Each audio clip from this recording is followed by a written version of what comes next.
येत्या गुरुवारपासून श्रावण सुरू होणार आहे. त्यापूर्वी जे काही खवय्ये आहेत त्यांनी मांसाहार खाण्यासाठी आज सकाळपासून ठाण्याचे जे काही चिकन आणि मटनची दुकानं आहेत या ठिकाणी खूप मोठ्या प्रमाणात गर्दी केलेली आहे. खास करून ही जी काही गर्दी आहे ही चिकन आणि मटन घेण्यासाठी आहे. आज देखील रविवार आहे, त्यामुळे रविवारच्या दिवशी जे काही पाहुणे असतात त्यांना बोलवण्यासाठी अशा प्रकारची गर्दी केली जाते.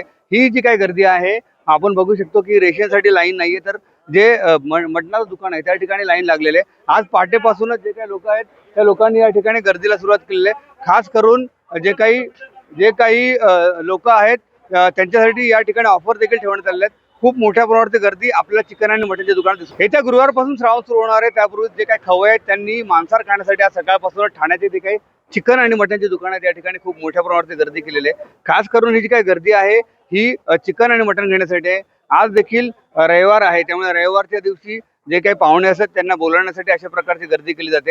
ही जी काही गर्दी आहे आपण बघू शकतो की रेशनसाठी लाईन नाहीये, तर जे मटणाचं दुकान आहे त्या ठिकाणी लाईन लागलेले आहे. आज पहाटेपासूनच जे काही लोक आहेत त्या लोकांनी या ठिकाणी गर्दीला सुरुवात केलेली आहे. खास करून जे काही लोक आहेत त्यांच्यासाठी या ठिकाणी ऑफर देखील ठेवण्यात आलेले आहेत. खूप मोठ्या प्रमाणात गर्दी आपल्याला चिकन आणि मटनच्या दुकानात दिसून येत आहे.